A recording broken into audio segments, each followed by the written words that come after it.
Bapak Ibu yang kami hormati, seperti kita tahu bersama bahwa PT Dharma Inova Tbk adalah perusahaan jasa kontraktor pertambangan umum yang berdiri tahun 1991 dengan bidang usaha yang meliputi jasa penambangan umum, kegiatan usaha penunjang, pengalian batu bara dan mineral lainnya, dan juga pengangkutan batu bara, rehabilitasi lahan, pengoperasian jasa pelabuhan, dan aktivitas kantor pusat.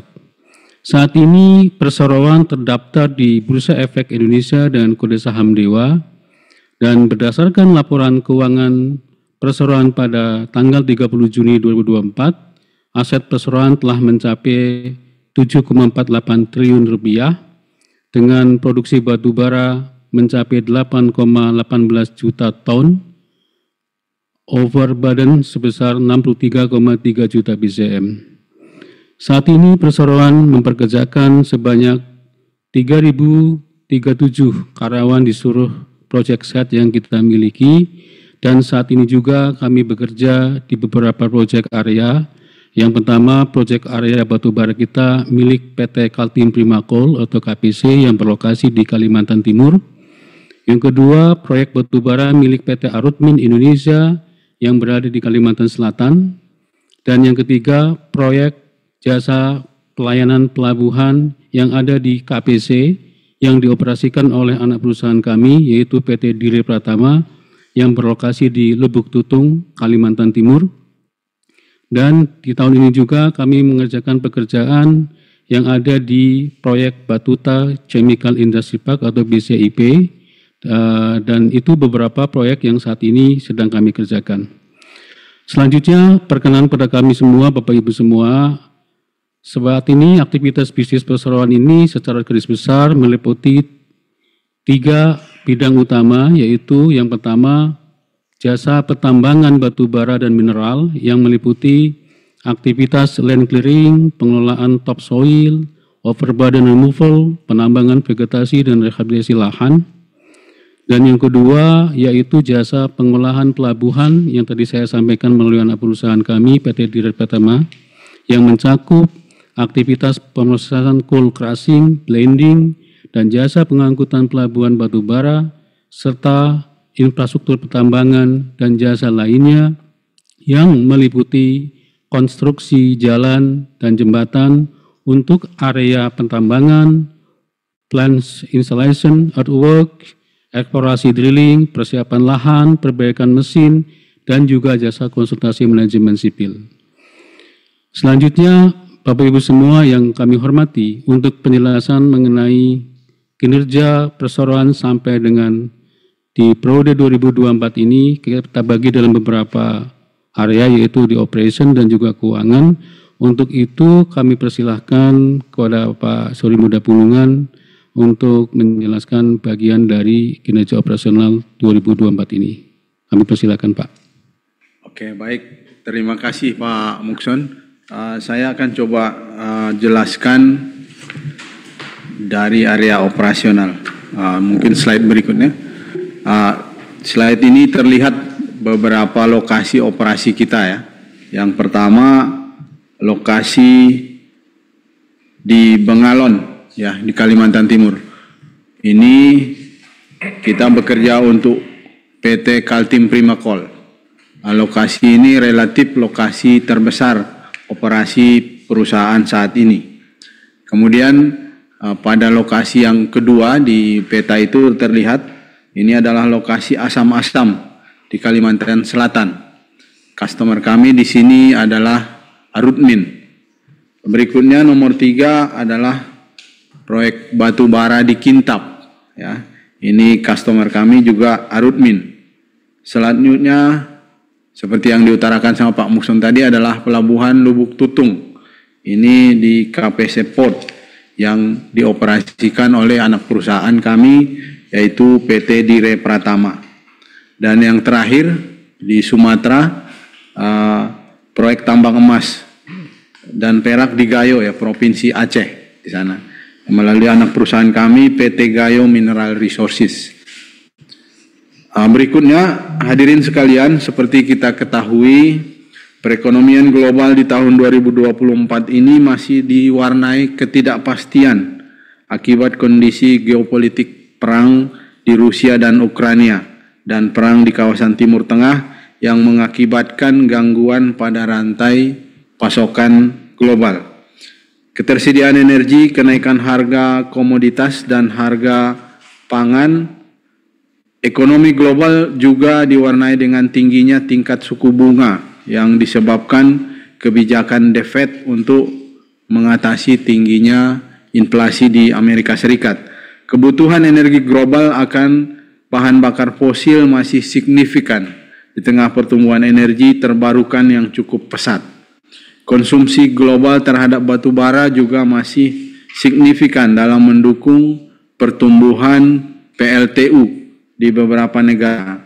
Harga batu bara Newcastle relatif stabil di tahun 2024 pada level tertinggi sebesar $155 per ton di bulan Agustus dan terendah pada $121 per ton pada bulan Februari. Di dalam negeri harga batu bara acuan atau yang kita kenal sebagai HBA masih stabil di sekitar $130. Di tahun 2024, perseroan menghadapi tantangan untuk meningkatkan produksi dengan melakukan perbaikan yang sangat fundamental, menerapkan good mining practices atau yang kita kenal sebagai GMP. Untuk melakukan hal tersebut, perseroan menerapkan beberapa strategi. Yang pertama, memperkuat kinerja fundamental, strengthening fundamental performance, yaitu meningkatkan sistem kerja internal. Yang kedua, komitmen untuk menerapkan good mining practice seperti yang saya utarakan sebelumnya. Yang kedua adalah menciptakan landasan untuk pertumbuhan ke depan, ya, melalui pendanaan, penambahan kapasitas alat kerja, yang kita kenal dengan CAPEX, ya, capital intensive. Yang kedua, pengaturan alat kerja yang akan datang. Tentunya itu menyesuaikan scheduling dengan demand yang diberikan oleh customer kami. Yang ketiga, setelah alat datang dan juga perbaikan fundamental, yang juga penting adalah efisiensi biaya operasional atau operational cost efficiency yang meliputi mempertahankan jasa pertambangan yang berkualitas tinggi, cara kerja yang terbaik, ya, penggunaan beberapa teknologi juga dan juga menggunakan dan terus meningkatkan kompetensi dari para pekerja dan juga efisiensi biaya yang terus-menerus mestinya lebih baik. Berikutnya saya memperlihatkan beberapa sedikit yang agak teknikal, ya. Untuk mendukung kinerja operasional di kuartal 3 tahun 2024, perseroan menjalankan program Improvement Project Initiative untuk menciptakan standar operasional penambangan yang kita kenal di internal sebagai good mining practices, GMP, yang mesti kita capai pada skor yang telah kita tentukan. Pilot project program ini kami laksanakan di proyek KPC di Bengalon. Tersebut dengan beberapa proyek yang kami lakukan mampu menghasilkan peningkatan produktivitas dan juga dengan perencanaan yang lebih baik juga memperbaiki mining sequence, ya, urut-urutan penambangan. Jadi dengan begini memperlihatkan bahwa output per satuan waktunya bisa terus meningkat. Dari program tersebut terjadi peningkatan pada kecepatan fleet, ya, dalam hal ini truk, sehingga kami bisa terus melihat di mana yang menjadi pareto utama perbaikan, termasuk meredesain alignment dari jalan, memperbaiki kualitas jalan, permukaan jalan, dan seterusnya dengan mempergunakan material yang sesuai. Ini semua bertujuan untuk terus meningkatkan produktivitas peralatan yang kami gunakan pada setiap satuan waktunya. Berikutnya, hadirin sekalian, kami juga sampaikan bahwa di tahun 2024 perseroan telah melaksanakan beberapa hal. Yang pertama, perubahan pengurus perseroan dalam rapat umum pemegang saham tahunan pada tanggal 20 Juni 2024 dengan diangkatnya saya sendiri sebagai salah satu direktur di operation, kemudian Bapak Freddy Yuzirwan sebagai direktur di finance, dan juga pengangkatan Bapak Mahmud Samuri untuk di area HR. Yang kedua, juga milestone adalah penandatanganan perjanjian fasilitas kredit sindikasi dengan PT Bank Sentral Asia atau BCA, dan yang juga sindikasi beberapa bank lainnya seperti Bank Papua, PT Bank Oke Indonesia, PT Bank Jetras, New Commerce, Bank Wuri, Bank Oke Indonesia Tbk, dan Bank Sulselbar sebesar 2,6 triliun pada tanggal 31 Juli 2024 untuk pendanaan dan pembelian alat-alat kerja perusahaan. Itu yang kami kenal dengan CAPEX di tahun ini. Yang ketiga, tahap pertama kedatangan alat-alat kerja yang baru sudah terlaksana di akhir tahun 2024. Kalaupun memang kedatangan semua paket CAPEX yang 2,6 triliun ini tidak akan selesai di tahun ini. Akan selesai di kuartal 1 tahun depan. Yang keempat, milestone penting juga di perusahaan adalah perubahan logo perusahaan dalam rangka mendukung langkah-langkah transformasi perusahaan untuk melakukan diversifikasi usahanya dan untuk memastikan perusahaan yang semakin baik ke depannya. Selanjutnya, untuk penjelasan mengenai fasilitas sindikasi dan perbankan akan disampaikan oleh Bapak Freddy Yuzirwan. Silakan Pak Freddy. Bismillahirrahmanirrahim. Terima kasih Pak Pulungan. Hadirin sekalian, pada tanggal 31 Juli 2024, kami mendatangani fasilitas kredit sindikasi yang di-lead oleh BCA dan partisipan lainnya sebesar 2,6 triliun rupiah yang digunakan perseroan untuk beberapa hal. Mayoritas dari fasilitas tersebut adalah digunakan untuk pembiayaan CAPEX perusahaan. Jadi sebesar 2 triliun rupiah itu digunakan sebagai pembiayaan untuk alat-alat baru, ya. Jadi heavy equipment baru yang ada di site sekarang, mungkin teman-teman juga bisa lihat. Kemudian refinancing hutang bank sebesar 100 miliar dan jadi sebelum kita masuk ke proses sindikasi, kita juga ada bilateral dengan salah satu bank, yaitu Bank Jetras Indonesia. Kemudian kita kita masukkan Bank Jetras sebagai salah satu peserta sindikasi, ya. Kemudian juga kita juga ada merefinance seluruh fasilitas leasing yang ada di Dharma Henwa sebesar 240 miliar. Dan terakhir itu untuk modal kerja. Jadi semua intinya adalah sindikasi ini, pembiayaan ini adalah kita mereprofile kembali finance expenses yang ada di Dharma Henwa sehingga akan menjadi lebih baik gitu. Jadi penjelasan selanjutnya mengenai kedatangan alat baru akan kembali disampaikan oleh Bapak Sori Muda Pulungan. Ya, kami silakan Pak. Baik, terima kasih Pak Freddy. Di sini terlihat ya, ini foto alat-alat baru sebenarnya. Kedatangan alat-alat kerja baru sudah terlaksana di akhir tahun 2024 dan akan berlanjut hingga awal tahun atau Q1 2025. Kedatangan alat yang sudah sampai di site ya, saat ini meliputi ada 8 ekskavator di kelas 200 ton, kemudian 1 ekskavator kelas 120 ton, dan nantinya akan ada 75 truk kelas 100 ton. Saat ini baru sekitar 40.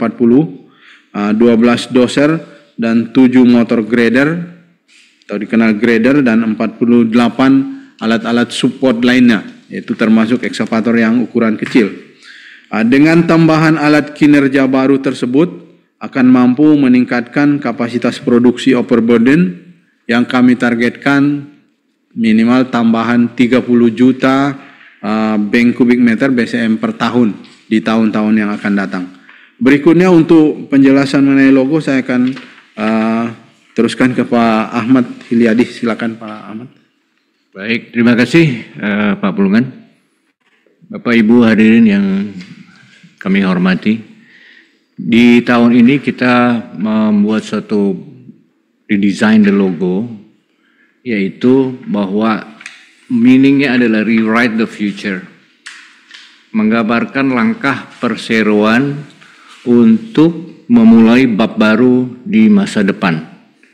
Yang meliputi, pertama itu masa depan melampaui pertambangan atau beyond mining kita sebut. Untuk melihat gambaran yang lebih besar dengan melakukan transformasi untuk mendiversifikasi komoditas sebagai peluang pertumbuhan. Kedua, masa depan yang mengutamakan kolaborasi untuk mendorong pencapaian nilai operasional perseroan sebagai grup yang terintegrasi yang mencakup bidang investasi, infrastruktur, dan jasa. Ketiga, masa depan yang didedikasikan untuk praktek berkelanjutan atau kesinambungan untuk membangun fondasi bagi generasi yang mendatang. Menjunjung tinggi integritas, transparansi untuk menjadi perusahaan publik yang terkemuka di negara ini. Kemudian, hadirin sekalian, selanjutnya mungkin Pak Pulungan untuk kinerja operasional saya serahkan kepada beliau untuk bisa memberikan update di tahun 2024 first quarter ini. Silakan Pak. Baik, terima kasih Pak Ahmad. Hadirin sekalian, selanjutnya kami sampaikan kinerja operasional perseroan. Perlu kami sampaikan bahwa saat ini perseroan masih dalam proses audit laporan keuangan periode 30 September 2024. Dengan demikian untuk penjelasan mengenai kinerja operasional dan kinerja keuangan, kami akan sampaikan berdasarkan kinerja 30 Juni 2024. Sampai dengan akhir semester 1 2024, overburden removal mencapai 63,3 juta BCM atau turun 34,3% dibanding periode yang sama tahun sebelumnya sebesar 96,36 juta BCM. Produksi batubara perseroan mencapai 8,18 juta ton atau turun 5,9% dibandingkan periode yang sama pada tahun sebelumnya, yaitu 8,7 juta ton. Total material dipindahkan mencapai 69,58 juta BCM atau turun 32,9% dibanding periode yang sama pada tahun sebelumnya sebesar 103,05 juta BCM. Selanjutnya untuk penjelasan mengenai kinerja keuangan akan disampaikan kembali oleh Bapak Freddy Yuzirwan, Direktur Perseroan. Silakan Pak. Freddy. Baik Pak Pulungan, terima kasih. Hadirin sekalian yang saya hormati. Untuk kinerja keuangan sampai dengan 30 Juni 2024, jika kita lihat di tayangan tersebut, perseroan berhasil membukukan pendapatan sebesar 2,92 triliun atau turun sekitar 18,1% dibandingkan dengan periode yang sama di tahun sebelumnya sebesar 3,56 triliun. Namun demikian beban pokok pendapatan juga dapat kami sampaikan bahwa terjadi penurunan terhadap beban pokok pendapatan mencapai 2,70 triliun, 2,703 triliun ya, atau turun juga menjadi dengan persentase yang lebih kurang sama, yaitu 18,3% dibanding periode yang sama di tahun sebelumnya, yaitu sebesar 3,308 triliun. laba kotor perseroan sebesar 217,4 miliar atau turun 15,3% dibanding periode yang sama di tahun sebelumnya sebesar 256,67 miliar. Mungkin nanti juga kami juga akan sampaikan bahwa penurunan ini juga salah satu penyebabnya adalah agak financing yang akan kita targetkan itu agak mundur, Bapak Ibu sekalian. Yang seharusnya kita targetkan itu kita selesai di bulan Maret, tapi mundur 1 kuarter menjadi kuarter kedua ya. Jadi awal kuarter ketiga lebih tepatnya. Sampai dengan 30 Juni 2024, perseroan membukukan laba bersih sebesar 14,29 miliar atau turun 12,1% dibanding periode yang sama tahun sebelumnya ya 12,75 miliar. Laba komprehensif perseroan mencapai 23,55 miliar atau naik 172,6% dibanding periode yang sama tahun sebelumnya sebesar hanya 8,64 miliar. EBITDA perseroan mencapai 410,41 miliar atau turun 26% dibanding periode yang sama tahun sebelumnya sebesar 554,46 miliar. Next slide. Ya. Sampai dengan 30 Juni 2024, total aset perseroan itu tercatat sebesar 7,485 triliun atau turun 8,02% dari posisi 31 Desember 2023 sebesar 8,137 triliun. Penurunan aset ini disebabkan kepada penurunan kas dan setara kas yang digunakan untuk pembayaran utang bank. Jadi pada April 2024 itu kita ada melunasi seluruh hutang bank Dharma Hendro, Bapak Ibu, sehingga terjadi juga penurunan aset yang lebih kepada dan juga diikuti dengan penurunan current liability ya pada saat itu. Total likuiditas perusahaan pada tanggal 30 Juni 2024 adalah sebesar 4,172 triliun atau turun 13,94% dari posisi 31 Desember 2023 sebesar 4,848 triliun. Penurunan liabilitas itu seperti yang saya sampaikan sebelumnya terjadi karena kita melunasi hutang dari Bank BRI sesuai jadwal dan turunnya utang usaha juga. Jadi utang bank turun dan utang usahanya juga turun. Ekuitas perseroan pada tanggal 30 Juni 2024 adalah sebesar 3,312 triliun atau naik 0,72% dari posisi 31 Desember 2023 sebesar 3,289 triliun. Bapak Ibu sekalian, belanja modal atau capex perseroan sampai dengan 30 Juni 2024 tercatat sebesar 103,31 miliar, turun dibanding periode yang sama tahun sebelumnya sebesar 201,23 miliar. Sebagian besar belanja modal digunakan untuk pembelian peralatan baru, suku cadang, dan komponen serta pembelian ban untuk meningkatkan produksi perseroan. Demikian penjelasan mengenai kerja keuangan perseroan. Penjelasan selanjutnya mengenai penghargaan yang diterima di tahun 2024 akan disampaikan oleh Bapak Ahmad Hilyadi, Direktur Perseroan. Kami silakan Pak Ahmad. Terima kasih Pak Freddy. Jadi selain kinerja operasional dan juga kinerja keuangan, kita mendapatkan penghargaan yang cukup banyak di tahun 2024 ini.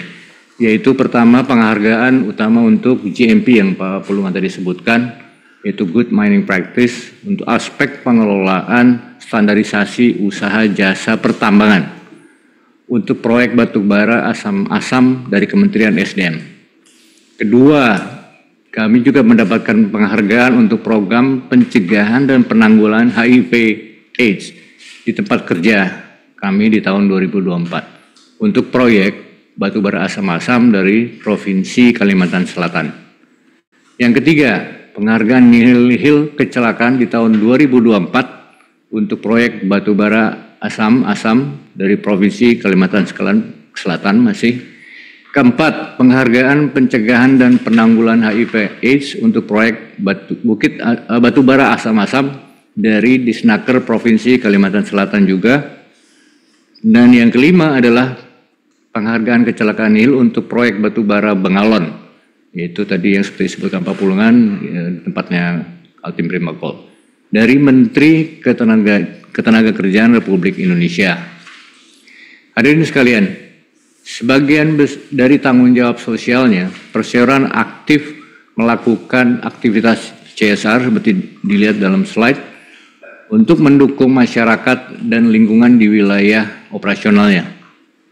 Aktivitas CSR yang kami sebut mencakup 4 program yang meliputi Dharma Mandiri, yaitu pengembangan di bidang ekonomi, kemudian Dharma Cerdas untuk pengembangan di bidang pendidikan, Dharma Sehat untuk pengembangan di bidang kesehatan, dan Dharma Sosial untuk pengembangan di bidang sosial dan lingkungan.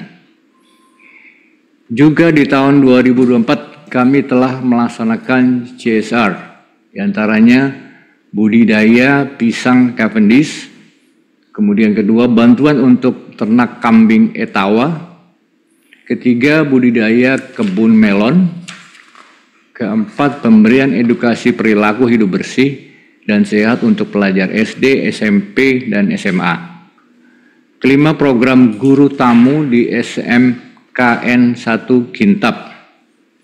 Keenam, donor darah di puskesmas setempat. Ketujuh, pemeriksaan kesehatan gratis untuk warga. Kedelapan, program pencegahan stunting untuk anak di desa Kintab. 9, perbaikan jalan di desa Begading. 10, pembangunan ruang kelas. Jadi cukup banyak CSR yang kita berikan untuk masyarakat sekitarnya. Hadirin sekalian, demikianlah paparan kami mengenai kinerja Perseroan di tahun 2024. Kami mengucapkan banyak terima kasih kepada seluruh pihak pemangku kepentingan yang telah memberikan dukungan sehingga kami dapat mencatatkan kinerja yang baik. Kami percaya bahwa dengan kerjasama yang baik dan dukungan dari seluruh pemangku kepentingan, kami akan dapat meningkatkan produktivitas dan kinerja perusahaan di masa yang akan datang. Demikian dan terima kasih. Saya serahkan kembali kepada moderator Pak Mukson. Baik, terima kasih Pak Ahmad atas kesempatannya. Bapak Ibu yang saya hormati, tibalah saatnya kita masuki sesi tanya jawab atau Q&A. Sesuai dengan apa yang tadi saya sampaikan di dalam penjelasan awal, daftar yang akan kami tanya, ada beberapa pertanyaan, maka kita akan bagi beberapa session. Dan untuk itu kami persilahkan kepada setiap penanya untuk menyampaikan pertanyaan melalui fasilitas chatting dalam aplikasi Zoom yang kami sediakan. Yang kedua, mohon kepada setiap penanya, harap menuliskan nama dan institusi atau lembaga dari mana berasal. Yang ketiga, tanya jawab akan kami bagi dalam 3 sesi untuk masing-masing 3 penanya.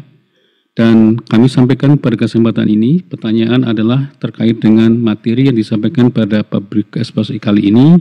Dan kami tidak menanggapi pertanyaan yang tidak relevan ataupun yang di luar konteks dalam pembahasan public exposé ini. Termasuk juga terkait dengan rumus atau hal-hal di luar materi ini. Mohon maaf kami tidak bisa sampaikan pada kesempatan ini. Dan selanjutnya pertanyaan tiap sesi akan langsung dijawab oleh manajemen dan direksi yang hadir pada saat ini. Untuk mempersingkat waktu, kami persilakan kepada hadirin yang hadir pada kesempatan hari ini untuk bisa mengajukan pertanyaan dengan menggunakan fasilitas chatting yang kami telah sediakan. Kami persilakan.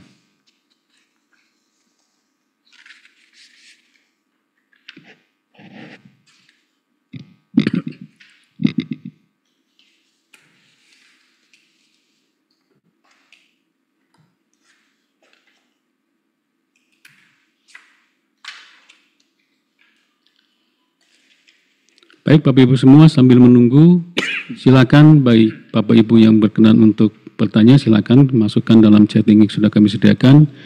Kami lihat di sini sudah ada beberapa pertanyaan yang masuk. Bapak Ibu semuanya, kami mulai saja. Ini ada pertanyaan langsung dari Bapak Hansen sebagai investor. Pertanyaannya adalah, Terima kasih atas paparan yang disampaikan. Saya Hansen, investor retail. Saya ingin bertanya, kenapa ada penurunan produksi yang cukup signifikan di awal 2024 ini? Apakah penurunan ini akan berlanjut ke masa depan? Itu pertanyaan yang pertama. Di sini juga sudah ada pertanyaan berikutnya dari Bapak Brian, investor. Selamat sore Pak Direktur, bagaimana kinerja keuangan perseroan sampai dengan akhir tahun 2024? Dan yang ketiga ini, untuk sesi pertama ini sudah ada juga dari Bapak Awan dari Awan Hari dari investor. Izin bertanya, bagaimana dampak beban keuangan dari adanya pembiayaan sindikasi senilai 2,6 triliun? Baik Bapak Ibu semuanya, kita mulai saja untuk sesi pertanyaan pertama, 3 pertanyaan ini. Kami persilakan untuk pertanyaan pertama ini terkait dengan produksi. Kami silakan kepada Bapak Sori Muda Pulungan. Oke, baik. Terima kasih Pak Mukson. Pak Hansen yang saya hormati ya, terima kasih pertanyaannya. Kenapa turun produksi ya? Karena tidak lain adalah keterlambatan dalam mendapatkan financing ya, dalam mendapatkan modal, sehingga berakibat keterlambatan dapatnya alat peralatan tambang ya, yang mengakibatkan juga kurangnya resources. Kenapa? Karena di akhir tahun 2023 kami sudah membuat rencana bahwa di awal tahun 2024 seharusnya kami sudah berhasil mendapatkan dana dan pun mendapatkan peralatannya.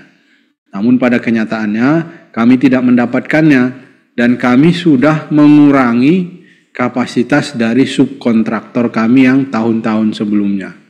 Jadi yang paling signifikan sebenarnya itu. Di samping itu juga tentu dana yang kami dapatkan itu bukan 100% untuk investasi peralatan yang baru. Namun kami juga pingin dana itu sebenarnya untuk merekondisi ya alat-alat yang sudah lama sebelumnya. Jadi 2 goal tadi itu tidak tercapai Pak, ada kemunduran. Itu yang menyebabkan kenapa performa di semester 1 itu menurun. Apakah ini akan berlanjut? Tentunya tidak ya. Karena dengan peralatan yang baru, dengan rekondisi alat yang hari ini sudah mulai berjalan, dengan sudah dapatnya funding, tentu harapannya malah akan meningkat gitu ya. Dan umumnya memang sudah begitu. Seperti yang kami sampaikan tadi, bagaimana kami memperbaiki cara kerja, bagaimana kami memperbaiki perencanaan, bagaimana kondisi peralatan, resources yang sudah semakin baik, sudah tentulah produksi akan lebih baik ke depannya. Barangkali itu dari saya, Pak. Baik, terima kasih Pak Pulungan. Untuk pertanyaan kedua, tadi terkait dengan bagaimana kinerja keuangan perseroan sampai dengan tahun 2024 ini, kami persilakan ke Pak Freddy, sampaikan Pak. Mungkin karena ini ada pertanyaan yang mirip, boleh saya jawab juga sekalian berikutnya ya. Jadi saya akan jawab 2 pertanyaan sekaligus dalam satu presentasi ya. Jadi selamat sore Pak Brian dan Pak Awan Hari. Terima kasih atas pertanyaannya. Pak Brian bertanya bagaimana kinerja keuangan perseroan sampai dengan akhir 2024. Kemudian Pak Awan Hari juga bertanya bagaimana dampak beban keuangan dari adanya pembiayaan sindikasi senilai 2,6 triliun. Baik Bapak-Bapak, saya jawab. Mungkin sebelum saya jawab secara detail, saya juga menyambung tadi penjelasan dari Pak Sori Muda Pulungan bahwa memang Pak di target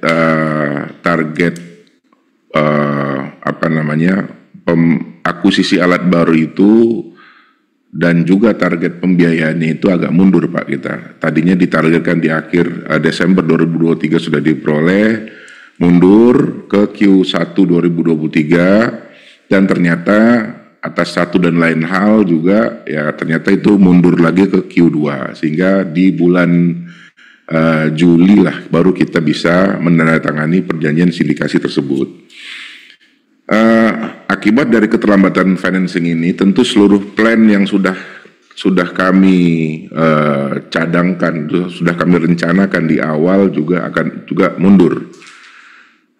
Sebagai kita ketahui Pak bahwa alat baru yang dibeli menggunakan fasilitas sindikasi itu sangat akan berdampak cukup signifikan kepada kinerja perusahaan. Kenapa? Karena alat baru itu secara produktivitasnya jauh lebih baik daripada alat-alat existing yang di dalam Hang-2 mungkin umurnya alat existing itu sudah cukup banyak yang tua Pak. Jadi dari sisi kinerja keuangan dengan alat-alat baru itu sampai ke 2024 tentunya kita akan mengalami depresiasi yang cukup kecil ya dengan alat baru tersebut, tapi produktivitasnya juga dapat ditingkatkan. Jadi atas keterlambatan tersebut kita harus merevisi kembali target 2024 sehingga setelah kita menandatangani perjanjian kredit tersebut di 31 Juli 2024 ini kita mulai pesan barang ya sehingga kita mentargetkan barang tersebut akan hadir di site seluruhnya Oktober. Namun dalam berjalan waktu ternyata juga ada challenge lagi atas ketersediaan alat di pasaran Bapak Ibu. Sehingga yang tadinya kita harapkan itu di Oktober itu terkumpul semua, memang terkumpul tapi ada sebagian kecil yang harus kita terima ketersediaannya itu di bulan Januari 2025. Nah, atas hal ini kemungkinan besar bahwa di akhir 2024 tetap kita, satu lagi saya harus sampaikan bahwa kami di dalam Hang-2 sekarang menerapkan program efisiensi yang cukup ketat Bapak Ibu sekalian. Jadi mungkin teman-teman juga bisa menganalisa cost profile dari Dharma Hang-2 juga ya. Dan itu akan berlanjut terus begitu. Jadi sampai ke 2024 ya saya belum bisa share bagaimana profilnya karena kami juga dalam proformanya ya maksud saya karena kami juga dalam proses audit untuk September 2024. Demikian saya serahkan kembali. Pengaruh dari 2,6 triliun terhadap ya. Bagaimana dampak beban keuangan? Dampak beban terhadap 2,6 triliun tersebut. Seharusnya dampak beban keuangan harusnya itu jauh lebih baik Bapak Ibu jika kita bandingkan secara agregat ya. Sebagai perbandingan saja, leasing Dharma Hang-2 sebelum kita refinance itu double digit Bapak Ibu, finance expensesnya. Bahkan ada sebagian leasing yang interestnya sampai 17%. Nah sekarang dengan reprofiling dari keuangan ini ya dengan bantuan dari teman-teman perbankan juga dan kepercayaan, dan saya mengucapkan ribuan terima kasih ya kepada teman-teman perbankan yang percaya pada kami sehingga kita mereprofile beban keuangan menjadi single digit saat ini. Jadi dampaknya akan kita rasakan nanti Bapak ya, untuk menjawab pertanyaan Pak Awan tadi, kita akan dampaknya akan kita rasakan terhadap ini di Q1 2025 karena EBITDA-nya atas alat baru itu akan terkumpul di Q1 2025. Demikian Pak. Ya. Baik, terima kasih Pak Freddy penjelasannya. Saya pikir sudah cukup jelas season pertama dari 1 sampai dengan 3. Kita akan lanjut ke season kedua Bapak Ibu semuanya. Terima kasih atas antusiasmenya pertanyaan-pertanyaan yang diberikan. Coba ini kita bacakan satu pertanyaan dari Ibu Ellen, investor, yaitu apa strategi perusahaan untuk mempertahankan efisiensi biaya dalam industri yang penuh dengan tantangan ini. Yang kedua dari Pak Tri dari Media Petromindo, Ada 3 pertanyaan di sini. Berapa estimasi volume produksi coal dan OB removal untuk full year 2024? Yang kedua, berapa rencana volume produksi coal dan OB removal untuk full year 2025? Dan yang ketiga, apakah perseroan ada negosiasi kontrak jasa penambangan baru untuk 2025? Jika iya, lokasinya di mana? Itu pertanyaan yang kedua. Yang ketiga, dari Pak Tewi Bowo, investor perorangan. Pertanyaannya adalah, bagaimana update progres terhadap rencana perseroan untuk melakukan konversi utang kepada Madani dan ATP melalui PMT HM ETD? Kami persilakan untuk pertanyaan nomor 1 kepada Pak Sori Muda Pulungan untuk bisa menjawab, Pak. Oke. Untuk pertanyaan nomor 1 mengenai efisiensi, tentu di 2025 dengan kedatangan alat yang baru, banyak sekali yang sebenarnya akan kita lakukan ya, tapi pada garis besarnya akan kembali seperti yang kita presentasikan tadi.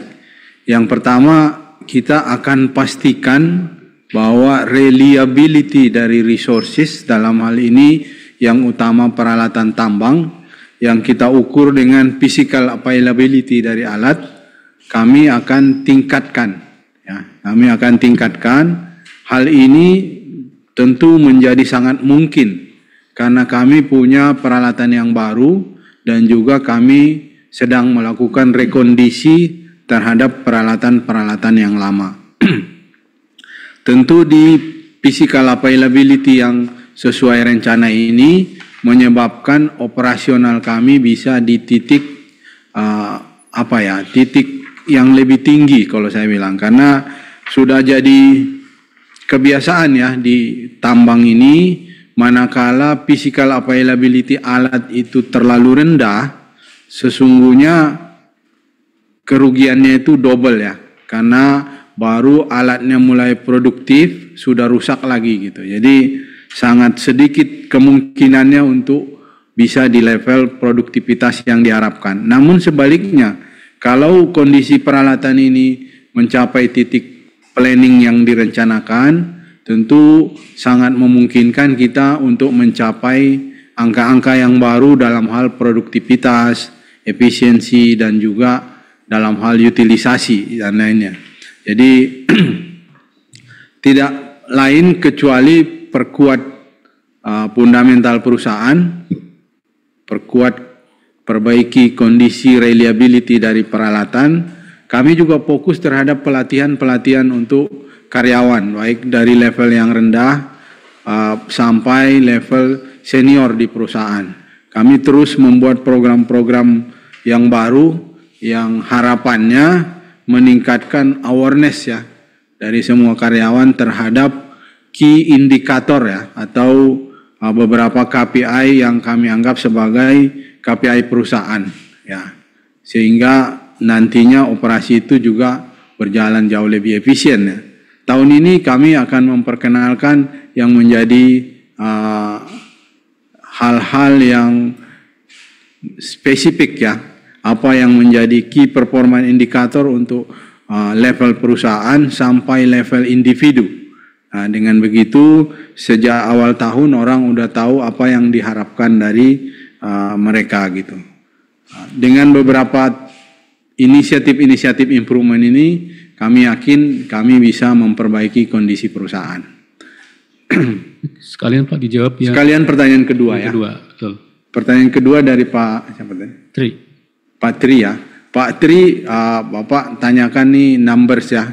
Kita sedang proses mengauditnya. Tapi gini deh, saya janjikan tahun ini kita dalam kondisi semester 1 yang belum sesuai rencana, tapi di penutup tahun kita berencana sebenarnya untuk comply terhadap target yang diberikan oleh customer ya.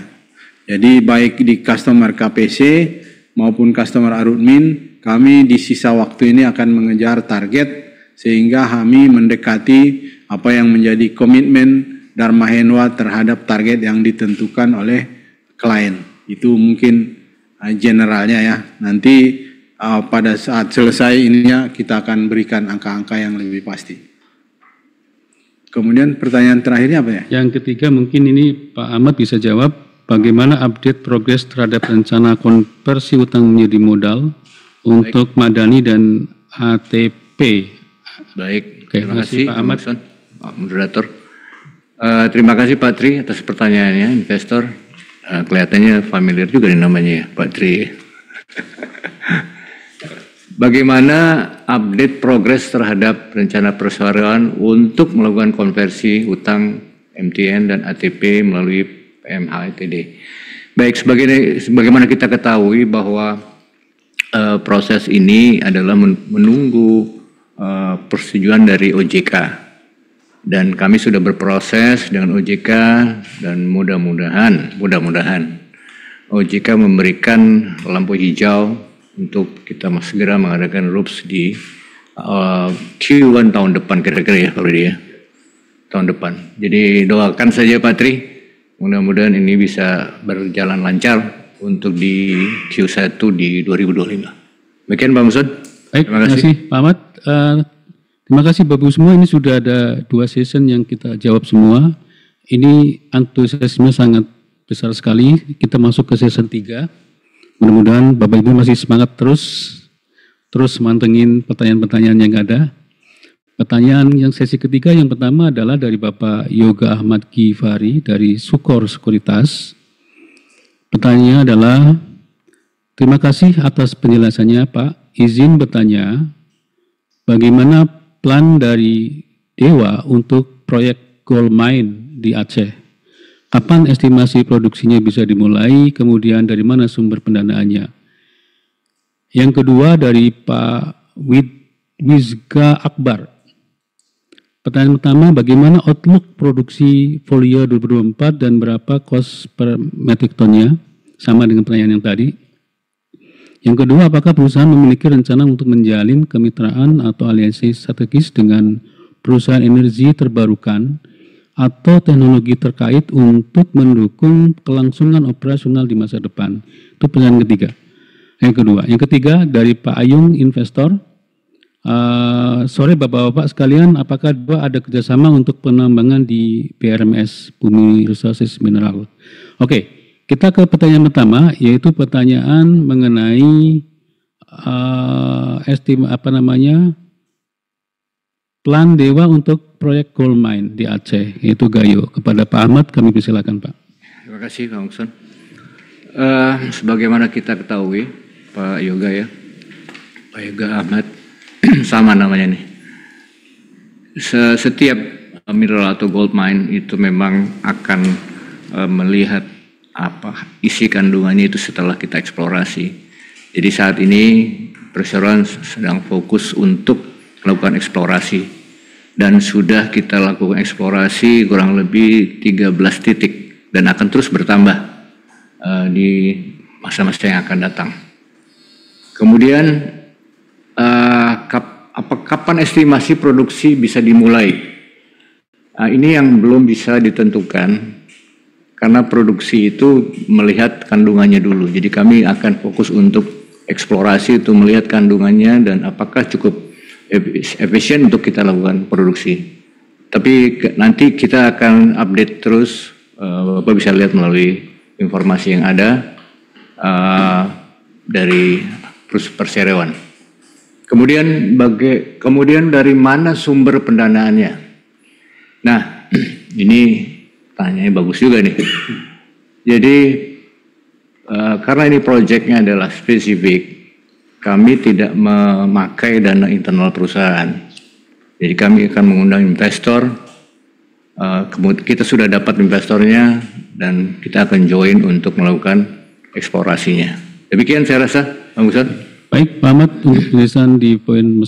Yang kedua, ada pertanyaan tadi dari Pak Wizga Akbar tentang outlook produksi full year 2024 dan berapa cash cost per metric tonnya. Tadi sudah dijawab sama Pak Pulungan, saya pikir sudah clear. Mungkin kita jawab dan nomor 2-nya Pak. Apakah perusahaan memiliki rencana untuk menjalin kemitraan atau aliansi strategis dengan perusahaan energi terbarukan atau teknologi terkait untuk mendukung kelangsungan operasional di masa depan? Pak Pulungan, silakan Pak. Oke, kalau hari ini pertanyaannya seperti itu, mungkin kita tidak menjawabnya bahwa iya, tapi tidak berarti kita tidak akan ke sana ya. Itu saya kira kita lebih kepada prioritas dulu ya. Di tahun 2025 yang paling signifikan buat kita adalah bagaimana meningkatkan performance operasi yang sekarang sambil barangkali memperbesar ukurannya dulu ya. Tapi hari ini Dharma Henwa terus memperpanjang list of project-nya ya. Jadi kita udah punya beberapa pipeline untuk proyek. Pipeline yang ada itu sudah gabungan dari opportunity yang bukan hanya sebagai mining services company saja sebenarnya. Ini seiring dengan plan strategik perusahaan yang nanti dalam waktu-waktu yang akan datang akan ada beberapa agenda ya yang dibuat agar juga menyiapkan bentuk perusahaannya sambil menghadapi atau sambil melebarkan beberapa bisnis unit yang akan di perusahaannya. Jadi saya kira perusahaan akan ke sana, tapi hari ini belum menjadi prioritas utama kami karena kami ingin perbaiki core bisnisnya dulu sebagai mining servicesnya. Barangkali begitu ya Pak Mukson ya. Baik Pak Pulungan, semoga ini menjawab pertanyaan dari Pak Wiska Akbar. Kita lanjutkan Bapak Ibu semuanya, masih ada beberapa pertanyaan lagi. Yang nomor 3 itu dari Pak Ayung, investor. Sore Bapak-Bapak sekalian, apakah Dewa ada kerjasama untuk penambangan di BRMS? Silakan Pak Pulungan. Ya, ini juga pertanyaan yang bagus ya. Di BRMS secara historinya sebelum tahun 2023 kemarin sebenarnya kita punya proyek di sana, yaitu proyek infrastruktur ya, membangun jalan. Namun pada saat itu atas permintaan BRMS, sementara proyek itu dihentikan dulu. Kami optimis sekali sebenarnya. Pada waktunya kami akan mendapatkan lagi kelanjutan proyek di BRMS ke depannya gitu. Karena kami sudah pernah di sana gitu Pak. Baik Pak Pulungan untuk penjelasannya. Bapak Ibu semua, saya lihat di sini sudah tidak ada lagi pertanyaan. Dan juga cukup komprehensif apa yang disampaikan oleh direksi kita pada saat hari ini. Terima kasih atas partisipasi dan juga antusiasme Bapak Ibu semua terhadap acara kita ini dan mudah-mudahan ini menjadi semangat pendorong kita semua untuk meningkatkan kinerja yang lebih baik lagi. Dan tentu tidak semua bisa dijawab dengan sempurna. Bila ada hal yang ada pertanyaan yang belum, yang minta jawaban lebih, atau hal yang tidak jelas bisa sampaikan kepada kami, Bapak Ibu semuanya, melalui email di corporate secretary@ptdh.co.id dan mudah-mudahan kita akan bertemu nanti di kesempatan yang berbeda dan di waktu yang akan datang. Dengan berakhirnya sesi tanya jawab ini Bapak Ibu semua, acara hari ini paparan publik PT Dharma Henwa Tbk tahun 2024 telah selesai. Sekali lagi kami ucapkan terima kasih atas partisipasi, atas dukungannya, dan juga antusiasme Bapak Ibu semuanya. Dan kami mohon maaf yang sebesar-besarnya jika ada kekurangan maupun dalam penyelenggaraan acara ini. Atas kurang lebih dan semuanya kami ucapkan terima kasih. Kami ucapkan Assalamualaikum warahmatullahi wabarakatuh.